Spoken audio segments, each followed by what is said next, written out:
Hi గారు, welcome to our channel. ప్రస్తుతం మనతో పాటు దాము బాలాజీ గారు సీనియర్ జర్నలిస్ట్ ఉన్నారు. వారితో ఒకసారి మాట్లాడదాం. సార్ నమస్కారం సార్. నమస్తే. సార్, అనంతపురం జిల్లాలో ఒక దారుణమైన సంఘటన జరిగింది సార్. ఒక తండ్రి తన సొంత కూతుర్నే తీసుకెళ్లి చెట్టుకు ఉరేశారు. ఇప్పుడు ఇటువంటి భయంకరమైన ఘటన అసలు మేమెప్పుడు చూడలేదని చెప్పేసి చాలా మంది కూడా చెప్తూ ఉన్నారు సార్. అసలు ఏం జరిగింది ఈ ఇష్యూలో? ఎందుకు ఆ విధంగా తండ్రి తన కూతురు పట్ల ఆ విధంగా ప్రవర్తించాడు? పరువు హత్య అని కూడా అని చెప్తున్నారు. ఎందుకు ఈ మధ్య కాలంలో పరువు హత్యలు మనం చూస్తూ వస్తున్నాం? మరి దీనికి గల కారణం ఏంటి? మీరేం చెప్తారు సార్? ఈ సంఘటన ఖచ్చితంగా ఒక భయానకమైన సంఘటన. ఒళ్ళు జలధరిస్తుంది. సో, మామూలుగా మనం హారర్ సినిమాల్లో చూసిన సంఘటన లాంటి ఇది. అతి దారుణమైంది. ఎక్కడో జరగలేదది. అనంతపురం జిల్లాలో గుంతకల్‌లో జరిగింది. ఏం జరిగిందంటే అక్కడ గుంతకల్‌లో తిలక్ నగర్‌లో తుపాకుల రామాంజనేయులని తండ్రి ఉంటాడు. వాళ్ళ కూతురు భారతి.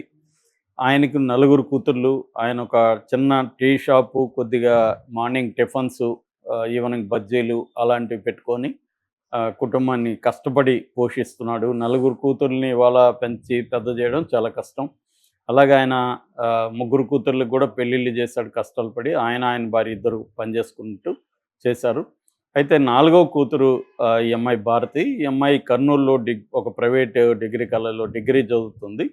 సో, ఈ అమ్మాయికి కూడా అతను కష్టపడి చదువుకి ఖర్చులు అవన్నీ పెట్టి చదివిస్తున్నాడు. సో, అలాగా వాళ్ళిద్దరూ భార్యాభర్త కష్టపడి నలుగురు కూతుర్ని పెంచారు. ఈ భారతి ఏం చేసిందంటే ఒక 5 ఏళ్లకు ముందు వాళ్ళ ఇంటి దగ్గరలో ఉన్న ఒక కుర్రవాడిని లవ్ చేసింది. వాళ్ళది వేరే కులం. ఈ అమ్మాయిది వేరే కులం. దాంతో వాళ్ళ ఇళ్ళలో తెలిసి ఇరు వైపులా కూడా వ్యతిరేకించారు. ముఖ్యంగా ఈ రామాంజనేయులు కూతుర్ని చాలా సీరియస్‌గా వార్నింగ్ ఇచ్చాడు. "నువ్వు అబ్బాయితో ఇది చేయొద్దు. నువ్వు కెరీర్ మీద దృష్టి పెట్టు. నీకు ఉద్యోగాలు మంచిగా వస్తాయి." అది ఇది అని చేశాడు. ఈ అమ్మాయి మాట వినట్లేదు. అలా గొడవలు అవుతున్నాయి. అవుతుంటే ఈ అమ్మాయికి అనేక సార్లు చెప్పినా, "నేను చావనైనా చస్తా గానీ ఆ అబ్బాయిని మాత్రం వదులుకోనని" ఈమె తెగేసి చెప్పేసింది. దాంతో ఊర్లో వీళ్ళ కమ్యూనిటీలో కొంత అది లీక్ అయింది వ్యవహారాలు. దాంతో వీళ్ళకి తలనొప్పులుగా మారిపోయింది. అందరూ అడుగుతున్నారు.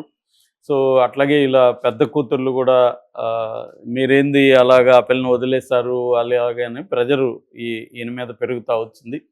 ఈ క్రమంలో మొన్న ఏం చేశాడంటే మార్చి 1వ తేదీ మళ్ళీ ఒకసారి అమ్మాయిని కూర్చోబెట్టి అడిగాడు. "ఆ అబ్బాయిని వదులుతావా లేదా? నా మాట వింటావా లేదా?" అని గట్టిగా నిలదీశాడు. ఆ అమ్మాయి కూడా అంతే పిడివాదంగా, "నేను నీ మాట వినను, చావడానికైనా రెడీ గాని ఆ అబ్బాయిని నేను వదులుకోను, నాకు అబ్బాయి కావాలి" అనేది ఆ అమ్మాయి హఠంగా కూర్చుంది.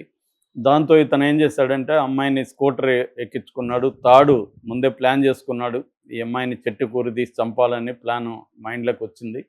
దాంతో ఒక తాడు తీసుకున్నాడు. స్కూటర్‌లో పెట్టుకున్నాడు. ఈ అమ్మాయిని కూడా స్కూటర్ ఎక్కమన్నాడు. ఈ అమ్మాయికి కూడా అర్థమైంది కానీ, ఈ అమ్మాయి కూడా పిడివాదంగా ఉంది కాబట్టి కూర్చునింది. సో, స్కూటర్‌లో ఒక 5 కిలోమీటర్ల దూరంలో ఉండే కసాపురం అనే ఒక గ్రామం శివారులకు తీసుకెళ్ళాడు. అక్కడ జనసంచారం లేని ఒక ప్లేస్‌కెళ్ళి అక్కడ ఒక పెద్ద చెట్టు ఉంటే ఆ చెట్టుకి తాడు కట్టాడు పైకెక్కి. కట్టి కింద ఆహ్, ఉరి దీన్ని రెడీ చేశాడు. అప్పుడు కూడా అడిగాడు. ఫైనల్‌గా అడుగుతున్నాను. "నువ్వు ఆ అబ్బాయిని వదులుకుంటావా? నా మాట వింటావా?" అంటే, "నేను వినను. ఆ అబ్బాయిని వదులుకోనని" ఈ అమ్మాయి పిడివాదంగా చెప్పింది. దాంతో ఆ అమ్మాయిని కాళ్ళు పట్టుకొని పైకి లేపాడు. ఆ అమ్మాయి కూడా తనే వేసుకునింది. ఆహ్, అప్పుడు కూడా వదిలే ముందు కూడా అడిగాడు ఫైనల్‌గా, "ఇప్పుడైనా నా మాట వింటావా? లేదా చెప్పు" అన్నాడు. "నేను వినననింది ఆ అమ్మాయి." దాంతో అలాగే వదిలేసి ఇతను వెనక్కి చూడకుండా వచ్చేసాడు. కాసేపు తర్వాత వెనక్కి చూస్తే ఆ అమ్మాయి వేలాడుతుంది శవం. వెనక్కొచ్చి ఆ అమ్మాయి శవాన్ని దించాడు. దించి స్కూటర్‌లో ఉండే పెట్రోల్‌ని బయటికి తీశాడు. ఆ పెట్రోల్‌ని ఆ శవం మీద పోసి ఆ అమ్మాయిని తగలబెట్టాడు. తగలబెట్టి స్కూటర్ తీసుకొని ఇంటికొచ్చేశాడు. ఇంట్లో భార్యకి చెప్పాడు ఇలాగ చంపేశానని. ఆమె బాధపడుతూ గమ్మునుండింది. బయటికి విషయం పొక్కలేదు. 3 రోజుల పాటు ఎవరికీ తెలీదు. కానీ ఈయనకి ఒక గిల్ట్ అనొచ్చు, లేకపోతే భయం అనొచ్చు, దీన్ని దాచలేము అన్న దీంతో ఆయన వెళ్ళి ఆహ్, పోలీస్ స్టేషన్‌లో సరెండర్ అయిపోయాడు. "నేను నా కూతురిని చంపేశానని" చెప్పాడు. అది నైట్ చెప్పాడు. నైటు 9:30కి అలాగా సిఐ ప్రవీణ్ కుమార్ వాళ్ళు ఈ బాడీని వెతకడానికి వెళ్లారు. రాత్రి ఈయన కూడా ఎక్కడ పొదల్లో ఎక్కడ వేశాడో ఈయనకు కూడా గుర్తులేదు. సో రాత్రి వెతికితే దొరకలేదు. మళ్ళీ మార్నింగ్ వెళ్ళి వెతికితే కొన్ని కుక్కలు తీసుకొని వెళ్ళిపోయినాయి ఆమె బాడీని. కొంత మాంసం అదంతా వెళ్ళిపోయింది. కుళ్ళు కూడా పోయింది. మొత్తానికి దాన్ని తీసుకొని ముక్కలు తీసుకొని వచ్చి పోస్ట్ మార్టం చేసి తల్లికి అప్పగించారు. దహన కార్యక్రమాలు చేశారు. ఈయన్ని అరెస్ట్ చేసి 103 BNS, ఇంతకుముందు 302 ఉండేది ఐపీసీ హత్య కేసు, 103 సెక్షన్ కింద అరెస్ట్ చేసి కోర్టుకు పెట్టారు. కోర్టు జైలుకు పంపించింది. ఇది హృదయవిదారకమైన కథ. ఇది హానర్ కిల్లింగ్ అంటారు దీన్ని, పరువు హత్యలు అంటారు. ప్రపంచంలో పరువు హత్యలు దాదాపు సంవత్సరానికి 20,000 వరకు జరుగుతున్నాయని ఐక్యరాజ్య సమితి లెక్కల ప్రకారం అయితే 5,000 ఉన్నాయి. కానీ వివిధ సంస్థలు చెప్పేది ఏంటంటే రిపోర్టింగే లేదు, పరువు హత్యలు రిపోర్టింగ్ అనేది జరగట్లేదు. ఇప్పుడు ఇది కూడా హత్య కేసుగా పెట్టేస్తారు తప్ప పరువు హత్య అనేది లెక్కల్లోకి రాదు. అమ్మాయి హత్య, తండ్రి హత్య చేశాడు అనేది లెక్కల్లో ఉంటుంది. పరువు హత్య అనేది కనబడదు అన్నమాట. అందువల్ల డేటాలో మనకి పరువు హత్యల డేటా అనేది కనిపించదు. సో ఓవరాల్గా ఒక రఫ్ ఎస్టిమేట్ ప్రకారం ప్రపంచవ్యాప్తంగా సంవత్సరానికి 20,000 మంది, ప్రధానంగా అబ్బాయిల్ని కూడా కొన్ని చోట్ల చంపుతున్నారు. ముఖ్యంగా అమ్మాయిల్ని ఈ ఇంటర్ కాస్ట్ పెళ్ళిళ్ళు కాదు, ఇంటర్ కాస్ట్ లవ్ అఫేర్లో ఉంటే వాళ్ళని తల్లిదండ్రులే, ఒక్కొక్కసారి ఫ్యామిలీ అంతా కూడా. ఆ మధ్య కూడా ఢిల్లీలో తల్లి కాళ్ళు పట్టుకుంది, తండ్రి చేతులు పట్టుకున్నాడు, తమ్ముడు దిండి వేసే అమ్మాయిని ముక్కు మీద దిండి పెట్టి ఊపిరాడనీయకుండా చేసి, అంటే సొంత అమ్మ నాన్న, సొంత తమ్ముడు కలిసే అమ్మాయిని హోటల్లో నమ్మించి హోటల్లో తీసుకెళ్ళి చంపేశారు. ఇలాగా చాలాసార్లు సొంత కూతుర్లని, సొంత అల్లుళ్ళని చంపేస్తున్నారు దారుణంగా. మనకు తెలుసు ప్రణయ్, అమృత విషయంలో కూడా ప్రణయ్ని దాదాపు ₹1 కోటి ఇచ్చి ఒక బీహార్ గ్యాంగ్ని తెప్పించి ఆయన వాళ్ళ నాన్న, ఆయన పేరు మర్చిపోతుంటాను నేను, ప్రణయ్ అమృత వాళ్ళ నాన్న చంపించేశాడు. చివరికి ఆయన కూడా ఏమయ్యాడు, ఆయన కూడా ఊరేసుకొని చనిపోవాల్సి. ఆయనకు ప్రేమ లేదని కాదు, ప్రేమ ఉంది. ఇప్పుడు ఈయనకు కూడా మన తుపాకల రామాంజనేయులకు కూడా అమ్మాయి మీద ప్రేమ లేదని చెప్పలేం, ప్రేమ ఉంది. కానీ ఈయనకేంది, నేను ఇంత కష్టపడి కూతుర్ని చదివిస్తుంటే ఈ అమ్మాయి నా మాట వినట్లేదు, నా పరువు తీస్తుంది, కుటుంబానికి తలవంపులు తెస్తుంది, ఆల్రెడీ ముగ్గురు అక్కలు ఉన్నారు, వాళ్ళ కుటుంబాల్లో కూడా ఇది ఇబ్బంది అవుతుంది అన్న యాంగిల్లో ఈయన పనిచేసినట్టుగా మనకు అర్థమవుతుంది. దానివల్ల కన్న తీపే పరువు అన్నప్పుడు ఏది వెయిటేజ్ ఎక్కువ వస్తుంది, పరువు వెయిటేజ్ ఎక్కువ వస్తుంది. సో దానివల్ల కన్న కూతురిని చంపడానికి కూడా సిద్ధమైపోయి ఈయన చంపేశాడు. సో చంపినాక కూడా ఈయన గిల్ట్ కావచ్చు, భయం ఉండొచ్చు, రెండు కూడా ఉండొచ్చు. దాంతో ఇంక సరెండర్ అయిపోయాడు.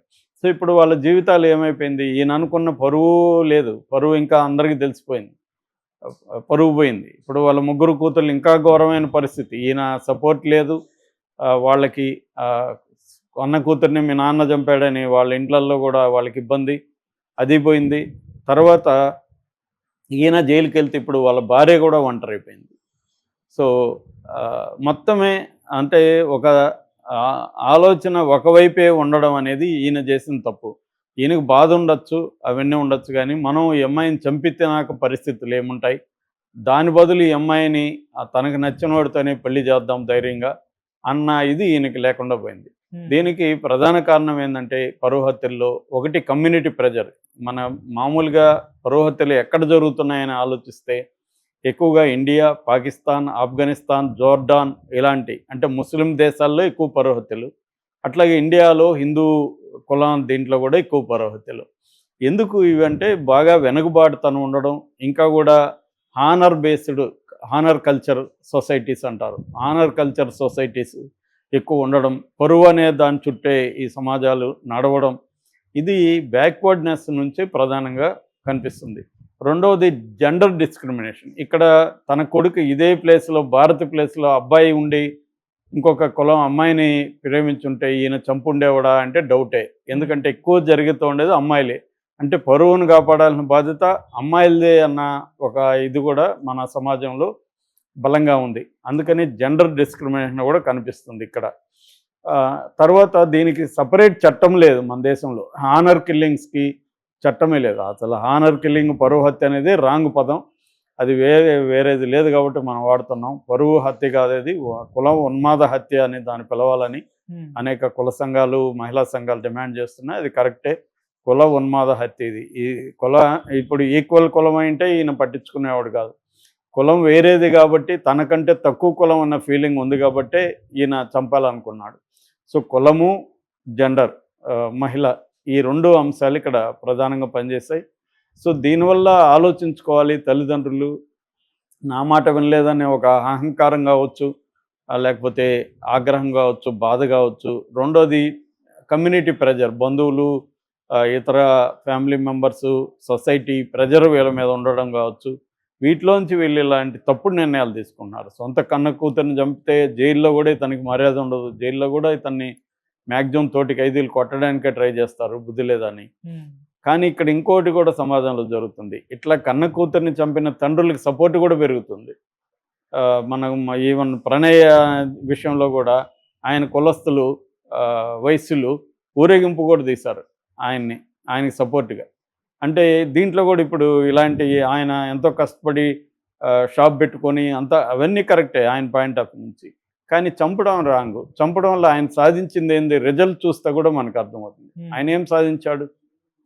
పక్కనోడికి ఎవడికో ఫేస్బుక్లో పెట్టచ్చు, భలే గొప్పోడు ఆయన కూతుర్ని చంపావు, కరెక్ట్గా చంపావు, ఆ పిల్లకి అదే కావాలని వీడు పెట్టచ్చు. వీడిది పోయేదేముంది? కానీ ఆయన కుటుంబం, ఆయన ఫ్యామిలీ, వాళ్ళ 3 కూతుర్ల లైఫ్ అంతా ఏమైంది? దీని నుంచి అన్నా బుద్ధి తెచ్చుకోవాలి తల్లిదండ్రులు. వాళ్ళు ఒక ఇదైనాక అదేదో బిడ్డల్ని కంటాం కానీ వాళ్ళ తలరాతల్ని కంటామన్న సామెత ఉంది, పాత సామెత. అలాగా వాళ్ళ తలరాత, అమ్మాయి ఇష్టం వచ్చినట్టు ప్రేమించింది, ఓకే వదిలేద్దాం అనుకొని ఉంటే అదే అమ్మాయి ఆ అమ్మాయి వైపు నుంచి చూసినప్పుడు ఆ అమ్మాయి కూడా